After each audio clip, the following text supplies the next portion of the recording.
I, 28F, have been married to Stephen, 32M, for 3 years. We met at a company picnic 5 years ago through our mutual friend, Caleb, 30M. Caleb worked with Stephen and knew I was single at the time. He introduced us, thinking we might hit it off. Stephen was charming and successful, working as a senior software engineer at a well-known tech company. I was impressed by his confidence and the way he could easily talk about complex topics. At the time, I was working as a middle school English teacher. I loved my job, especially the moments when I could see a student's face light up with understanding. Stephen seemed genuinely interested in my work, asking questions about my teaching methods and the challenges I faced in the classroom. Our relationship moved quickly.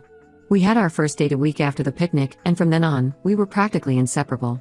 Stephen was attentive and romantic, always planning thoughtful dates and surprising me with small gifts.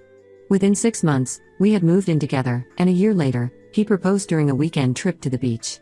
The wedding was beautiful, everything I had dreamed of. My parents, John, 58M, and Linda, 55F, were thrilled. They saw Stephen as the perfect son-in-law, successful, charming, and from a good family. My best friend, Lisa, 29F, was my maid of honor. She was happy for me but cautioned me about moving too fast. I brushed off her concerns, convinced that Stephen and I were meant to be. The first year of our marriage was great. We both worked hard during the week and spent our weekends exploring the city, trying new restaurants, or having game nights with friends. We talked about our future, including our plans to start a family someday. Things started to change around our first anniversary. Stephen began talking more and more about wanting to start a family. He'd bring it up casually at first, asking if I'd thought about baby names or what kind of parent I wanted to be. I was hesitant. I loved my job and didn't feel ready for children yet. We agreed to wait a bit longer, but Stephen kept bringing it up. Around this time, I also noticed changes in how we handled our finances. Previously, we had separate accounts and a joint account for household expenses. Stephen suggested we consolidate everything into joint accounts for better financial planning. I agreed, thinking it made sense for a married couple. However, soon after, Stephen started questioning my spending habits. He'd ask about small purchases, like a coffee with a coworker or a new book. He suggested I cut back on these unnecessary expenses so we could save more for our future family. At first, I didn't think much of it. Stephen had always been more financially savvy than me, and I thought he was just being cautious. The pressure to quit my job started about 18 months into our marriage.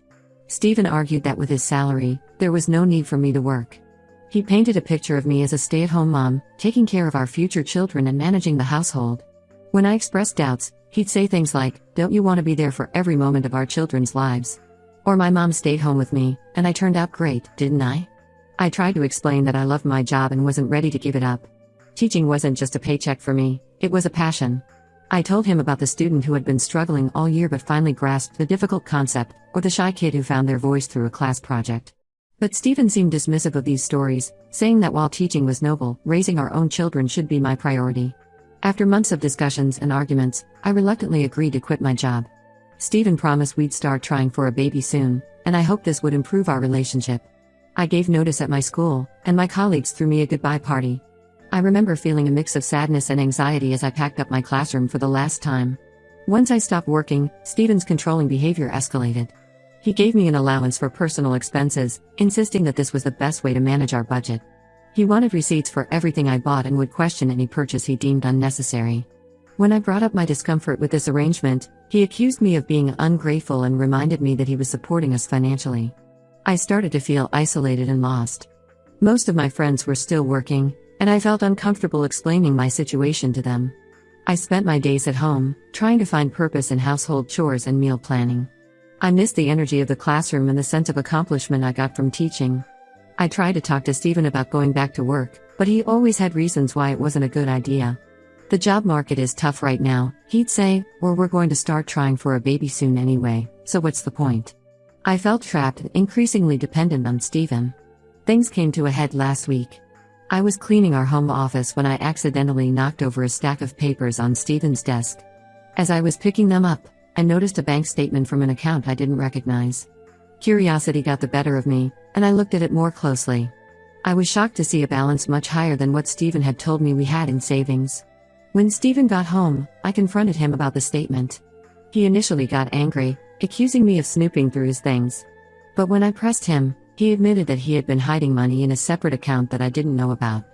He claimed it was for our future and that he didn't trust me to be responsible with money. I was hurt and betrayed. All this time, I thought we were partners, making decisions together.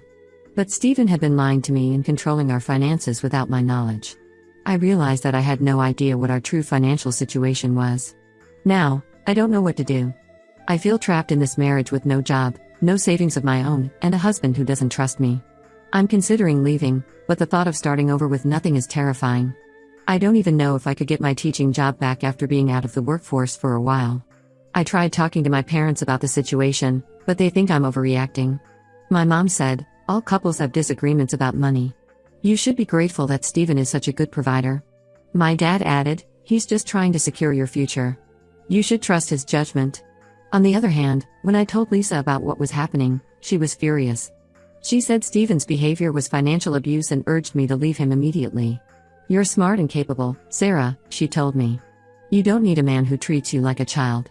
I'm torn between these conflicting pieces of advice. Part of me still loves Stephen and wants to believe we can fix this. We've built a life together, and the thought of throwing it all away is heartbreaking. But another part of me feels betrayed and wants out. I'm tired of feeling controlled and undervalued. I keep thinking about my students and the lessons I taught them about self-respect and standing up for themselves. Am I being a hypocrite by staying in this situation? Or am I giving up too easily on my marriage? I don't know what the right decision is. Should I try to salvage this marriage? Is there a way to regain trust and equality in our relationship? Or should I leave and try to rebuild my life on my own? Any advice would be appreciated. Update 1. Thank you all for your advice and support on my last post. The past 2 weeks have been intense, and I wanted to give you an update on what's happened. After reading your comments and doing some research, I realized that Stephen's behavior was indeed financial abuse. I decided to confront him about it and demand changes in our relationship. I spent a day preparing what I wanted to say, writing down key points so I wouldn't get flustered during the conversation. When Stephen got home from work, I sat him down and told him we needed to talk. I explained how his controlling behavior made me feel trapped, undervalued, and disrespected. I told him I wanted to go back to work and have equal say in our finances. I also demanded full transparency about our financial situation. To my surprise, Stephen seemed receptive. He apologized for his behavior and promised to do better. He said he hadn't realized how his actions were affecting me and that he wanted to make things right. For a few days, things seemed to improve. Stephen gave me access to all our accounts, including the hidden one, and supported my decision to look for a job. He even offered to help update my resume. I started to feel hopeful that we could work things out. I began looking for teaching positions and reached out to some of my old colleagues to see if they knew of any openings. I also started going through our finances, trying to get a clear picture of our situation. However, things took an unexpected turn when I received a call from an unknown number. When I answered, a woman's voice asked, "Is this Sarah, Stephen's wife?" My stomach dropped as she continued, "I'm sorry to tell you this, but I'm pregnant with Stephen's child." The woman, who introduced herself as Rachel, said she and Stephen had been having an affair for the past year. According to her, Stephen had promised to leave me and start a new life with her. She said she was calling because Stephen had stopped responding to her messages, and she wanted to know what was going on. I was in shock. I thanked Rachel for telling me and ended the call. Then I sat on the couch, trying to process what I'd just learned. When Stephen got home, I confronted him immediately. At first, he denied everything, accusing Rachel of lying. But when I told him I would contact Rachel for more details, he broke down and admitted to the affair. Stephen begged me for forgiveness, saying it was a mistake and that he wanted to make our marriage work. He claimed Rachel meant nothing to him and that he had ended things with her when he realized how much he was risking. I was devastated. Not only had Stephen been controlling and lying about our finances, but he had also been cheating on me. All the trust I had in him was completely shattered. I thought about all the times he had questioned my spending or my whereabouts, and I realized he had been projecting his own infidelity onto me. In the midst of this chaos, I decided to do some more digging into our finances. Remember the hidden account I mentioned in my last post? Well, I went through the transactions and found something that made me sick. Stephen had been using that money to fund his affair with Rachel. There were charges for expensive restaurants, weekend getaways, and even jewelry stores. All this time, he had been pinching pennies at home while lavishing money on his mistress. I confronted Stephen about this too, and he couldn't deny it. He broke down crying, saying he had made a huge mistake and would do anything to fix our marriage. He offered to go to couples therapy, give me complete control of our finances, whatever it took to regain my trust. But I don't know if I can ever trust him again. The man I thought I knew and loved has turned out to be a liar and a cheater. I feel like my whole world has been turned upside down. I've moved out of our house and am staying with Lisa for now. She's been incredibly supportive, offering me a safe place to stay and a shoulder to cry on. Steven keeps calling and texting, begging for another chance. He's promising therapy, complete financial transparency, and says he'll do whatever it takes to save our marriage. My parents are still pushing me to work things out with Steven. When I told them about the affair, my mom said, "Men make mistakes, Sarah. If he's truly sorry, you should give him another chance." My dad added, "Think about your future. Do you really want to throw away your marriage over one indiscretion?" Their words make me doubt myself. Am I being too hasty in leaving? Should I give Steven another chance to prove he can change? Lisa and most of my friends think I should divorce him immediately. Lisa pointed out that Steven has shown a pattern of deception, and there's no guarantee he won't do it again. My old colleague, Emily, reminded me of how much I love teaching and said this could be an opportunity to reclaim my career and independence. I'm torn between my feelings for the man I thought Steven was and the reality of who he actually is. Part of me wants to believe he can change, that we can rebuild our marriage stronger than before. But another part feels like too much damage has been done. How can I ever trust him again after so many lies? I've started looking into divorce lawyers, just to understand my options. But I haven't made any definitive decisions yet. I keep thinking about the life I thought we were building together and wondering if it was all a lie. What should I do? Is there any coming back from this level of betrayal? Or should I cut my losses and start over on my own? Has anyone been in a similar situation and managed to rebuild trust? Or is it better to make a clean break? Any advice would be appreciated as I try to navigate this difficult situation. Update 2: It's been a month since my last update, and I wanted to share what's happened since then. After much soul-searching and many conversations with friends and family, I decided to file for divorce. The betrayal and lies were too much to overcome, and I realized I couldn't trust Steven again. When I told Steven about my decision, he didn't take it well. He alternated between begging me to reconsider and getting angry, accusing me of throwing away our marriage. He brought up all the good times we had together and promised he would change. But I stood my ground, remembering all the advice I'd received from you and my friends. As I started the divorce process, I uncovered even more of Steven's deceptions. It turns out the affair with Rachel wasn't a one-time thing or even a year-long affair. Steven had been cheating on me with multiple women throughout our entire marriage. I found evidence of at least 3 other women he had been involved with. There were hotel receipts, secret email accounts, and even a hidden phone. It was like discovering a whole other life that Steven had been living behind my back. One of the other women, Amanda, reached out to me after finding out about the divorce. She told me she had been seeing Steven on and off for 2 years, and he had told her he was separated. I thanked her for her honesty and asked if she would be willing to provide a statement for my divorce proceedings if needed. She agreed, saying she felt terrible for her part in the deception. The most shocking revelation came when I found out that Steven had a 6-year-old son from a previous relationship that he had never told me about. I discovered this when I found regular payments to a woman named Olivia in our bank statements. When I confronted Steven about it, he finally admitted that he had a child from a brief relationship before we met. He had been paying child support in secret all this time. I was floored. How could I have been so blind to all of this? I thought back to all the times Steven had to work late or go on business trips. All the times he was distant or distracted. It all made sense now. When confronted with all this evidence, Steven finally broke down and admitted everything. He said he had a sex addiction and had been struggling with it for years. He begged me to give him another chance, saying he would get help and change. But for me, it was too late. The Steven I thought I knew never existed. Our entire relationship had been built on lies and deception. I couldn't help but think about all the times he made me feel guilty for small purchases or for wanting to maintain my independence, all while he was spending money on his affairs and secret child. The divorce process has been messy. Steven is now trying to claim that I knew about his affairs and was okay with them, which is completely false. He's also trying to hide assets to avoid a fair settlement. He's arguing that since I wasn't working, I'm not entitled to much of our marital assets. Thankfully, I have a good lawyer who is fighting for my rights. We've managed to uncover most of Steven's hidden assets, including some investments he never told me about. It looks like I'll be getting a fair settlement, which will give me the financial cushion I need to restart my life. Through all of this, I've learned a valuable lesson about the importance of financial independence.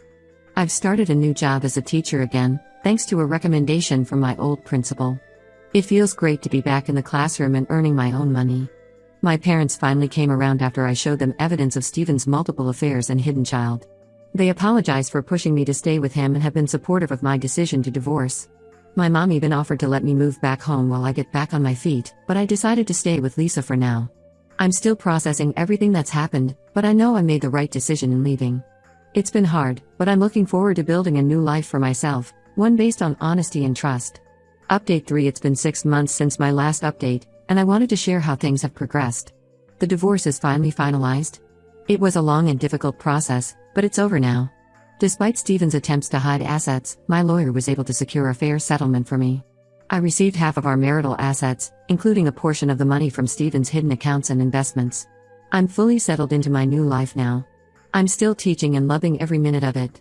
I was worried that the gap in my employment would make it hard to get back into the profession, but my skills came back quickly. The financial independence feels amazing after years of being controlled. I've moved into a small apartment of my own and slowly furnishing it the way I want. It's not as big or luxurious as the house I shared with Stephen, but it's mine, and that makes all the difference. Stephen tried to contact me a few times after the divorce was finalized. He said he had started therapy for his sex addiction and wanted to apologize. At first, I ignored his messages, but eventually, I agreed to meet him in a public place. He seemed genuinely remorseful and explained that he was working on himself.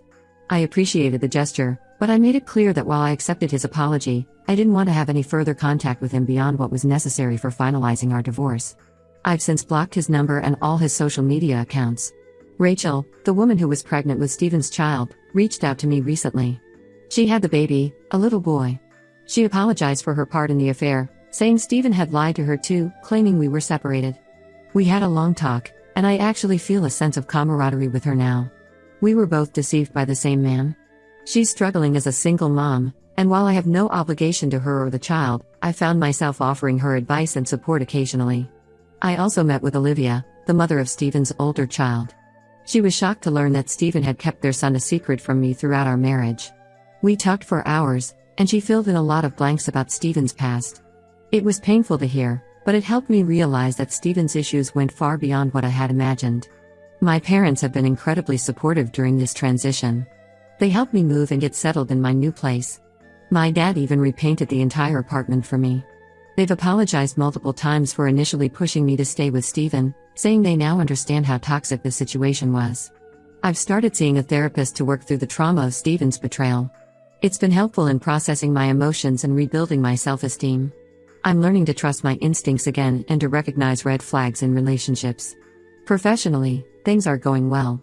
I've taken on some additional responsibilities at school, including leading a new literacy program. It feels good to be valued for my skills and to have control over my career again. I'm not ready to date yet, but I'm hopeful about the future. For now, I'm focusing on myself, my career, my friendships, and my own personal growth. I've rekindled old friendships that had fallen by the wayside during my marriage and have made new friends through a local book club. Financially, I'm doing okay. The settlement from the divorce gave me a good starting point, and I'm learning to budget and save on my own. I've even started a small investment account, determined to secure my own financial future. Looking back, I can see all the red flags I missed with Stephen. The controlling behavior, the secretiveness about finances, the sudden trips and late nights at work. But I don't blame myself anymore. I've learned valuable lessons about trust, independence, and self-worth. There are still tough days. Days when I miss the life I thought I had, or when I feel angry about all the lies. But overall, I'm happier and more at peace than I've been in years. I'm rediscovering who I am without Stephen's influence, and I like the person I'm becoming.